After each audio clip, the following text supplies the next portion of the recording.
Shalom, shalom, bien-aimés. Nous continuons avec nos émissions sur l'étude biblique et aujourd'hui, nous allons parler du doute. Jésus-Christ de Nazareth, le roi des rois, le Seigneur, est le Dieu qui enlève le doute dans votre vie. Il apporte la bonne nouvelle et nous devons croire à cette bonne nouvelle-là. Et c'est ça que dans l'évangile de Luc, au premier chapitre, on commence directement à nous parler de la bonne nouvelle que Jésus-Christ de Nazareth apporte dans notre vie. Jésus vous apporte la bonne nouvelle qu'il va vous utiliser comme son instrument pour l'avancement de son royaume. C'est une nouvelle qui est merveilleuse. La première bonne nouvelle que le chrétien devrait se contenter, c'est la bonne nouvelle que Jésus a pensé à vous, qui vous a élu, qui vous a choisi pour vous utiliser pour l'avancement de son royaume. Et c'est ça la nouvelle que Marie avait reçue, Élisabeth, la maman de Jean-Baptiste, avait reçue. Ils avaient reçu la bonne nouvelle qu'ils allaient servir le royaume de Jésus-Christ de Nazareth. Élisabeth avec Jean-Baptiste qui allait venir pour préparer le chemin de Jésus et Marie avec Jésus-Christ de Nazareth qui allait venir à travers elle et pour pouvoir sauver le monde pour que les péchés du monde soient pardonnés. Et ce qui est très dommage, bien-aimés, est que le peuple de Dieu doit comprendre que nous devons beaucoup prier pour Israël parce qu'il y a beaucoup des Israélites qui sont toujours dans le judaïsme ou qui sont des juifs orthodoxes et que jusqu'à nos jours, ils n'ont pas accepté ou cru que Jésus est venu pour leur sauver. Or, nous tous, nous savons que la parole nous dit que Jésus-Christ de Nazareth est le seul chemin qui mène vers Abba, notre Père, qui est aussi notre Dieu, notre roi. Et donc, sans Jésus-Christ de Nazareth, il n'y a pas le paradis. Nous ne partons pas au paradis si nous n'avons pas utilisé le chemin qui s'appelle Jésus, celui qui est l'échelle, le seul chemin qui mène vers Abba notre Père, qui est aussi notre Dieu, notre roi. Que le Saint-Esprit prenne le contrôle de ma bouche, que ce que je veux dire, que ce ne soient pas des paroles qui viennent de moi, que ce soit des paroles qui sont inspirées par le Saint-Esprit et que les écailles tombent, que vos yeux s'ouvrent. Vous allez connaître la vérité et la vérité va vous affranchir, bien-aimés. Que le vent impétueux du Saint-Esprit, comme c'est écrit dans sa parole sainte, dans Actes chapitre 2, du verset 1 au verset 4, que ce vent impétueux du Saint-Esprit commence à souffler dans le lieu où vous êtes, que la flamme, le feu du Saint-Esprit commence maintenant à souffler, à briller, que votre flamme s'allume, recevez le baptême du feu du Saint-Esprit, que cette mission que le Seigneur vous a donnée, l'ordre de mission que le Seigneur vous a donné, de partir partout dans le monde entier pour gagner des âmes vers Jésus, que les peuples tournent vers Jésus, que votre famille tourne vers Jésus, que cette naissance de Jésus, que les gens sont de se rappeler en ce temps-ci de Noël, soit un rappel que le Seigneur les a donné une mission. Il est venu pour une mission et que son ministère n'est pas encore terminé, bien-aimés. Soyez dans la plénitude du Saint-Esprit. Soyez dans la plénitude du Saint-Esprit. Recevez le baptême du feu du Saint-Esprit. Recevez le baptême du feu du Saint-Esprit. Que votre flamme s'allume, que votre feu s'allume, que votre flamme et votre feu s'allument et commence maintenant à faire des dégâts dans le cas de vos ennemis. Parce que notre ennemi, c'est le Satan. Satan n'est pas notre ennemi, il n'est pas notre ami, il est notre ennemi. Que Satan puisse partir, quitter, sortir, s'éloigner de nous immédiatement au nom puissant de Jésus-Christ de Nazareth. Bien-aimés, ouvrez vos bouches, proclamez, notre ennemi, le Satan, est en train de rôder comme un voleur. Il veut voler les membres de vos familles en cette fin d'année 2025. Il veut détruire la vie de certains en cette fin d'année 2025. Il veut boire le sang et manger la chair de certaines personnes et le deuil ne sera pas votre témoignage, bien-aimé, parce que le Seigneur a prévu la joie et l'allégresse pour vous, que les vêtements, bien-aimés, de la louange soient vos vêtements, parce que vous êtes en train de louer Abba notre Père qui est aussi notre Dieu, notre roi. Remerciez le Seigneur pour votre vie, que vous êtes arrivé au mois de décembre 2025 et que vous arrivez à la fin de 2025 et que cette journée du 25 décembre soit une journée pour vous rappeler la mission que le Seigneur vous a donnée de partir dans toutes les nations et que toutes les nations tournent vers Jésus-Christ de Nazareth, le roi des rois, le Seigneur des seigneurs. Que notre ennemi qui est le Satan ne puisse pas prendre le dessus sur nous. Nous rendons grâce à Abba, notre Père qui est aux cieux, notre Dieu, notre roi. Nous rendons grâce à ce Dieu qui est merveilleux, qui nous donne son souffle de vie, que nous payons 0 centime pour la sécurité qu'il nous donne. Et nous portons les vêtements de louange et tout vêtement d'abattement. Nous retirons cela, tout vêtement qui amène l'inquiétude, l'anxiété. Nous enlevons ces vêtements-là, tout vêtement de pauvreté. Nous les enlevons, nous les retirons, nous les jetons au feu immédiatement et ça prend le feu et nous recevons notre délivrance et notre libération au nom puissant de Jésus-Christ de Nazareth. En cette période de fin d'année avec les fêtes de Noël et de bonne année, nous ne devons pas être sceptiques. Nous ne devons pas cultiver le doute. Jésus, le roi des rois, le Seigneur des seigneurs, a une mission qu'il nous a donnée. Cette mission-là, c'est d'amener nos familles vers Jésus. Nous avons encore notre papa, notre maman, frères et sœurs, des membres de nos familles, des gens qui habitent dans la concession où nous sommes, des gens qui habitent dans la région où nous sommes, dans le quartier où nous sommes, dans le pays où nous sommes. Eh bien, le monde entier a besoin de Jésus. Et c'est pour ça que Jésus nous a donné un ordre de mission. Dans Marc chapitre 16 au verset 15, « Allez dans toutes les nations et faites de ces nations-là mes disciples. » Et c'est ça que nous devons nous rappeler, bien-aimés. N'ayez pas le doute, que l'esprit de doute que le Satan cherche à mettre en vous, l'esprit d'être sceptique. Est-ce que Jésus m'a choisi, moi, pour évangéliser, prêcher, parler de la parole à mes frères, à mes sœurs, à mon entourage, à mes collègues du travail? Eh bien aimés, rappelez-vous que la mission de Jésus n'est pas terminée. Son ministère est en train de continuer. Et vous qui m'entendez maintenant, vous faites la continuité du ministère de Jésus-Christ de Nazareth. Allez dans toutes les nations et faire de tous les peuples les disciples de Jésus. N'ayez pas le doute. Que l'esprit de doute vous quitte. L'esprit sceptique vous quitte. Et c'est ça. Le Seigneur veut vous rappeler pendant cette période de fête que vous ne devez pas avoir le doute, qu'il vous a vraiment choisi pour servir son royaume et que vous devez vous mettre maintenant debout et oublier vos problèmes et vos difficultés et tous les moments difficiles que vous êtes en train de traverser et que vous devez maintenant vous rappeler que le Seigneur vous a choisi, vous, et qu'il vous a visité maintenant. Le Seigneur vous a localisé. Il a trouvé où vous êtes. Il est en train de vous délivrer. Il est en train de vous libérer pour que le doute quitte votre vie au nom puissant de Jésus-Christ de Nazareth, pour que l'esprit sceptique quitte votre vie au nom puissant de Jésus-Christ de Nazareth. Bien-aimés, et c'est pas étrange que nous avons le doute ou que nous sommes sceptiques.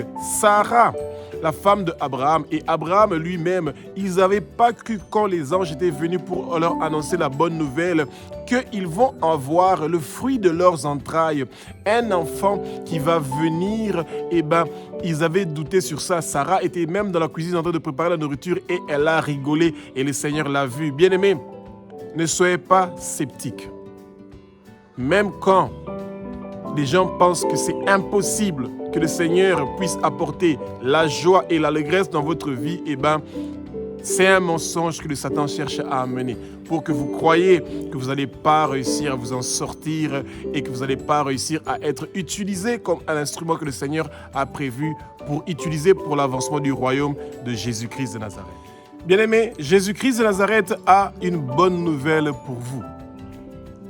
Il vous a choisi pour servir son royaume. Il vous a choisi pour l'avancement du royaume de Abba, notre Père qui est aux cieux, notre Dieu, notre roi. Rendons grâce à Jésus-Christ de Nazareth.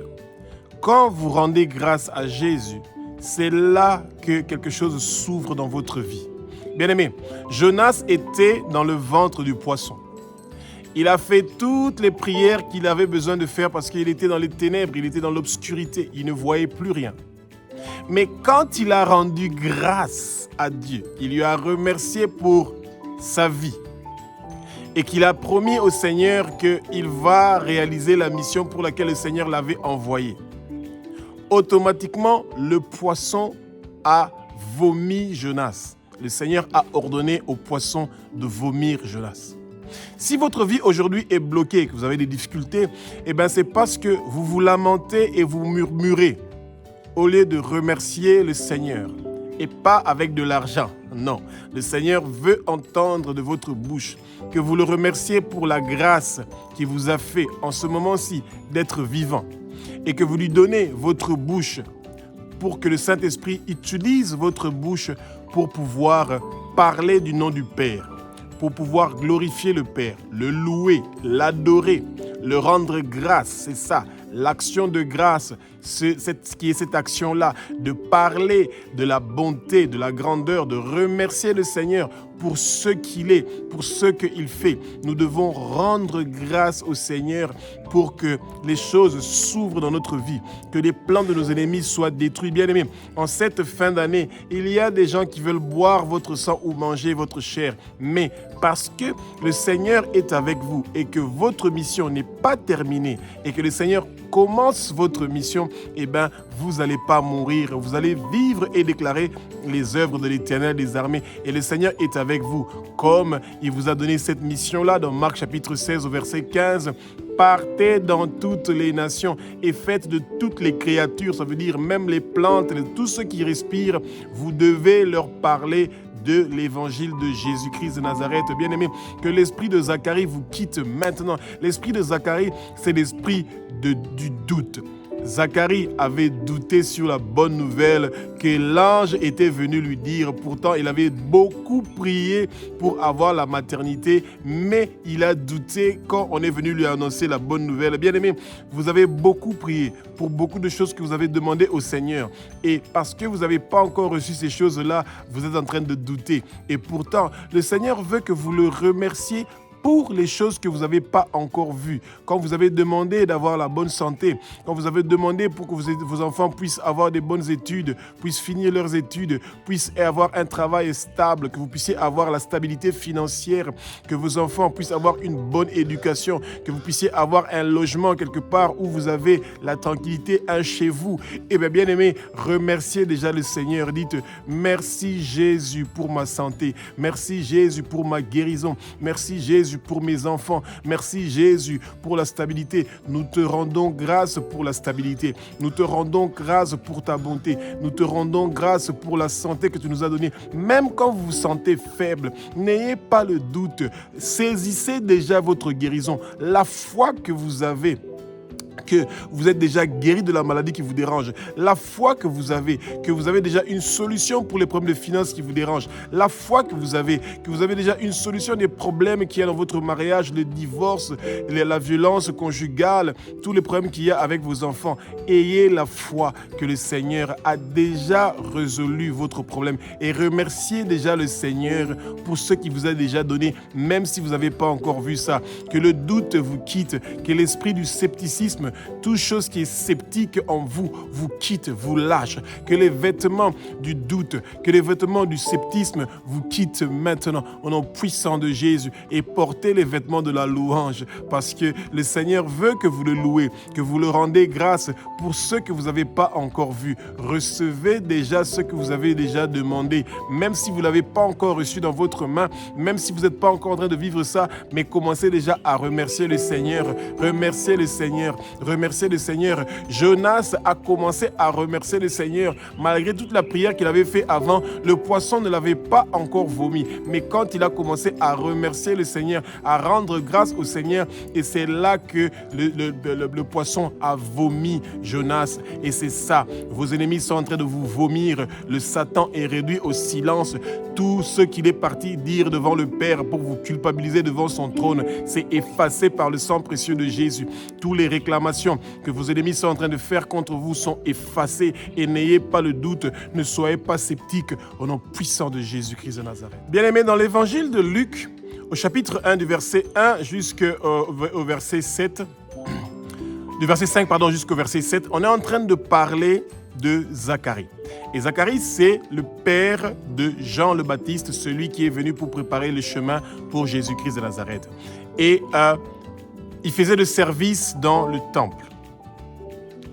Et Élisabeth, sa femme, qui était une descendante de Aaron, ça veut dire qu'elle était lévite, et elle était stérile. Elle ne pouvait pas avoir d'enfant. Et Zacharie et Élisabeth avaient déjà un âge qui était avancé.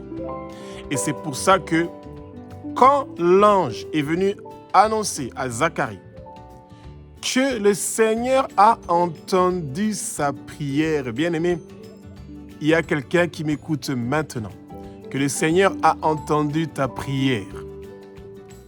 Ça a pris longtemps avant de recevoir une réponse pour ta prière.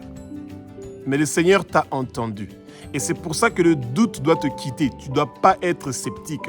Quand Zacharie a entendu la nouvelle, que le Seigneur a dit qu'il a entendu sa prière et sa prière est exaucée. Et c'est un ange qui est venu pour dire ça à Zacharie. Et bien aimé, Zacharie a douté. Quand le moment arrive que le Seigneur veut vous donner la chose pour la chose que vous avez demandée, n'ayez pas le doute. Recevez cette bonne nouvelle-là au lieu de commencer à discuter avec le Seigneur sur comment ça va se passer, comment cela arrivera. Abraham avait fait exactement la même chose. Il avait utilisé son intelligence humaine en pensant comment quelqu'un qui est âgé peut avoir un enfant. Bien aimé, après Isaac, Abraham a eu encore 6 autres enfants. Bien aimé, c'est merveilleux. Et ça, c'est le Seigneur. Il nous annonce la bonne nouvelle. Mais quand le Seigneur nous fait la grâce d'amener une bonne nouvelle, parce qu'il exauce nos prières, eh bien, bien aimé, c'est parce qu'il a une grande mission pour nous. Et cette mission-là, c'est souvent celui de servir le royaume de Jésus-Christ de Nazareth, le roi des rois, le Seigneur des seigneurs. Et bien aimé, et c'est ça. Et Élisabeth, qui était stérile et qui n'y croyait plus parce qu'elle était déjà avancée en âge, et Zacharie et Élisabeth menaient une vie pieuse. C'était des gens qui avaient la crainte de Dieu. Eh bien, bien aimé, quand nous avons la crainte de Dieu, même si nous ne recevons pas ce que nous avons demandé, n'ayons pas le doute, ne soyons pas sceptiques. On doit continuer à croire. Là, nous devons avoir la foi que le Seigneur nous a entendus et que notre prière est exaucée. Pas sera exaucée.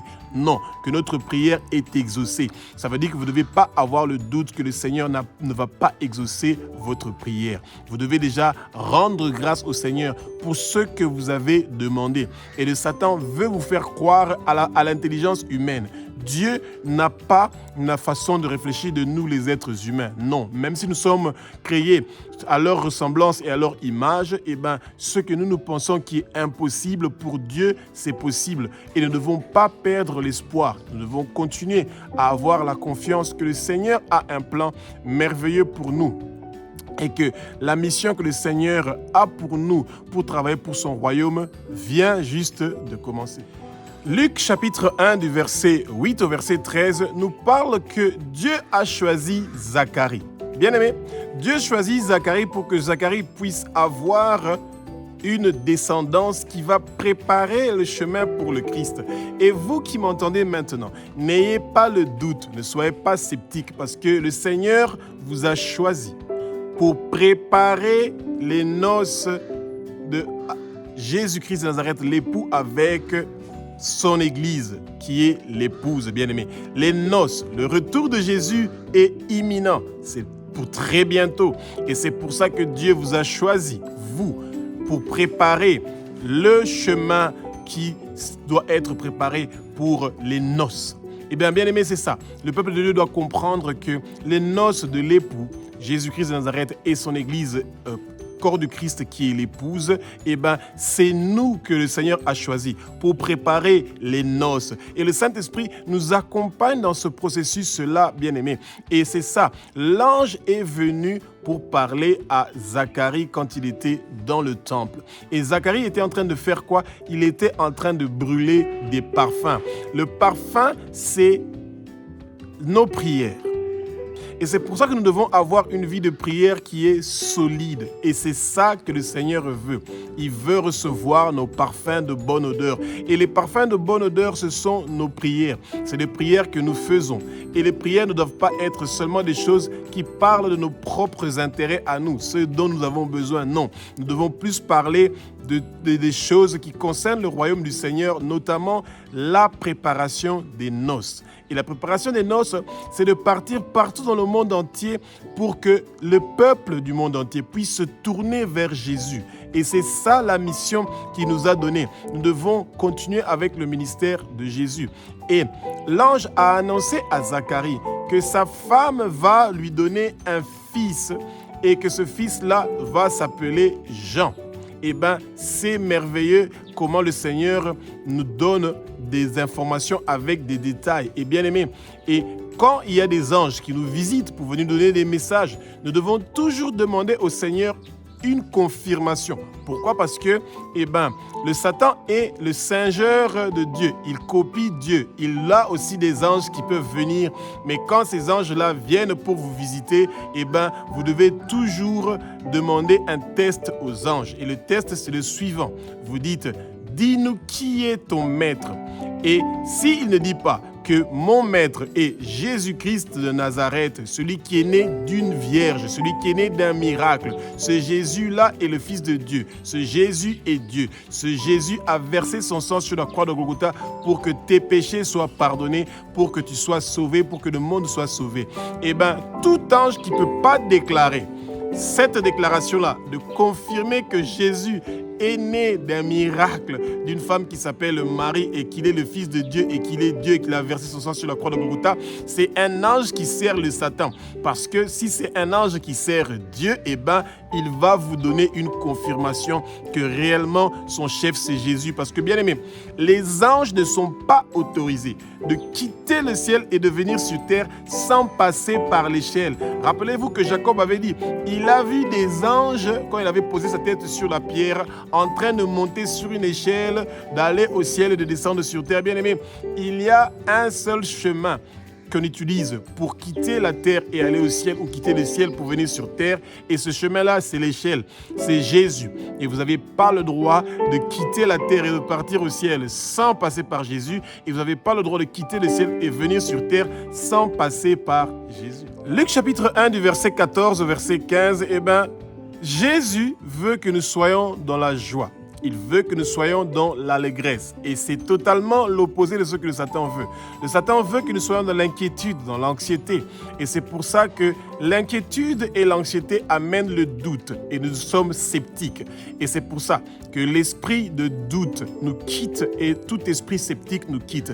Le Satan veut que nous soyons abattus. Et c'est ça que le Seigneur ne veut pas que l'homme soit abattu. Nous ne devons pas être abattus. Nous devons porter les vêtements de la louange. Parce que Jésus veut que nous soyons dans la joie. Il veut que nous soyons dans l'allégresse.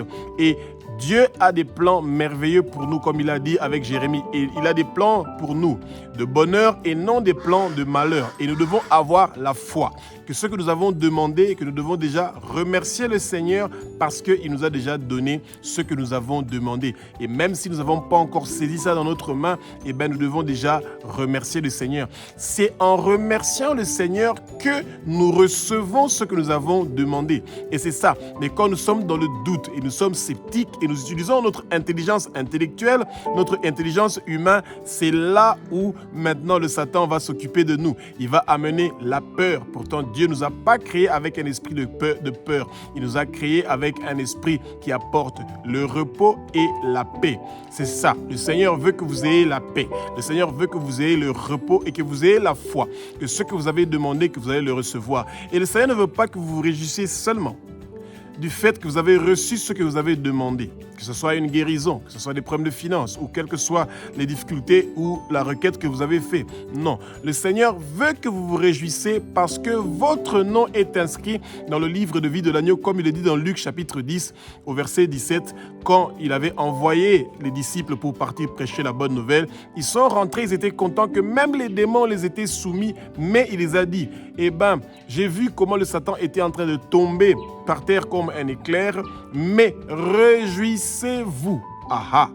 Réjouissez-vous que vos noms sont inscrits dans le livre de vie de l'agneau. Bien-aimé, votre nom et celui de vos femmes, de votre famille, de votre entourage, de la région où vous êtes, que vos noms soient inscrits dans le livre de vie de l'agneau. Et c'est ça qui est important. Et c'est ça qui compte. Et le Seigneur veut que vous ayez la foi, que votre nom est inscrit dans le livre de vie de l'agneau. Le Seigneur veut que vous soyez dans la joie. Et c'est pour ça qu'il veut que vous soyez grand devant lui, que vous soyez dans l'allégresse. Quand vous parlez du nom de Dieu, que vous soyez dans la joie et pas dans les murmures et pas dans les lamentations.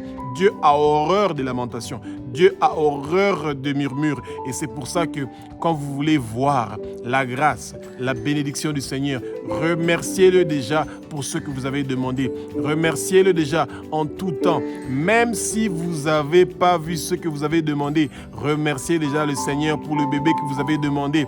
Remerciez déjà le Seigneur pour la délivrance financière. Remerciez déjà le Seigneur pour tous les problèmes de santé que vous avez. Remerciez déjà le Seigneur pour votre pays qui est en train de recevoir le salut, le réveil, la bonne nouvelle de Jésus-Christ de Nazareth, bien-aimé. Ouvrez votre bouche, que le Saint-Esprit vous utilise, même si votre langue est remplie de méchanceté, même si votre langue n'est pas pure, même si la langue des peuples dans lesquels vous êtes n'est pas pure, eh bien, Dieu est un Dieu qui est merveilleux. Son feu peut brûler toutes les mauvaises paroles et mettre des paroles de joie et d'allégresse que vous allez utiliser pour parler de la bonté, de la grandeur, des miracles, des merveilles de Dieu.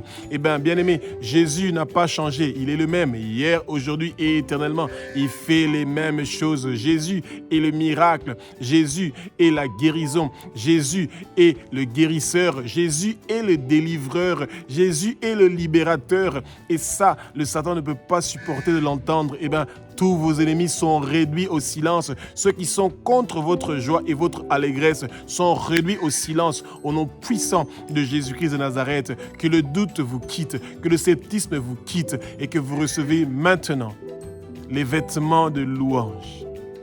Et ces vêtements de louange-là vont vous pousser à adorer, à louer, à glorifier le Seigneur et à le rendre grâce pour sa bonté et sa grandeur dans votre vie. Luc chapitre 1 au verset 15 nous parle du doute de Zacharie. Zacharie continue à douter. Et le Seigneur va lui dire que tu vas avoir un fils. Il ne va pas boire de vin ni de boisson forte. Et bien aimé, c'est ça. Pendant les jours de fête, les gens pensent qu'ils peuvent se permettre tout le luxe de boire et de manger comme ils veulent et d'oublier que le Seigneur a une mission pour eux. Eh bien, le Seigneur vous a donné la mission, l'ordre de mission. Comme il a écrit dans Marc chapitre 16 verset 15, de partir par tout le monde entier pour parler du nom de Abba et du nom de son fils Jésus. Et de comment Jésus a versé son sang précieux sur la croix de Golgotha pour que le monde puisse connaître le changement et la transformation. Et bien aimé, le doute doit vous quitter. Le sceptisme doit vous quitter. Et le Seigneur a une mission pour vous. Il veut que vous soyez remplis du Saint-Esprit. Comme Jean le Baptiste, on avait déjà prévenu à Zacharie que Jean le Baptiste sera rempli de l'Esprit de Dieu. L'Esprit de Dieu, c'est le Saint-Esprit. Et c'est merveilleux. Et quand nous sommes remplis de l'Esprit de Dieu, nous avons un plus que beaucoup d'autres gens n'ont pas. Et nos lèvres qui étaient impures deviennent pures. Parce que Dieu est saint. Jésus est saint. Le Saint-Esprit est saint. Dieu est saint, saint, saint, l'Éternel des armées. Sa gloire est en train de remplir votre vie, votre région, votre famille. Et le Saint-Esprit commence à se manifester maintenant dans votre vie. Et le doute vous quitte, le sceptisme vous quitte. Et c'est pour ça que vous croyez maintenant à la mission que le Seigneur vous a donnée, celui de ouvrir votre bouche et de parler de la grandeur de Dieu. Et que le monde commence à remercier Dieu pour la victoire. Et c'est ça. Quand nous remercions Dieu déjà pour la victoire, eh bien, nous sommes dans la joie et dans l'allégresse. Que le murmure et les lamentations sont réduits au silence. Eh bien, notre ennemi qui est le Satan, qui n'est pas notre ami, qui est notre ennemi, eh bien, il s'éloigne de nous et il part parce que nous parlons de la grandeur de Dieu. Nous le louons, nous l'adorons, nous le rendons grâce pour ce qu'il est en train de faire dans notre vie. Celui qui a des oreilles, entende, bien-aimé. Et que le Seigneur soit avec vous et que le doute et le sceptisme vous quittent maintenant au nom puissant de Jésus-Christ de Nazareth.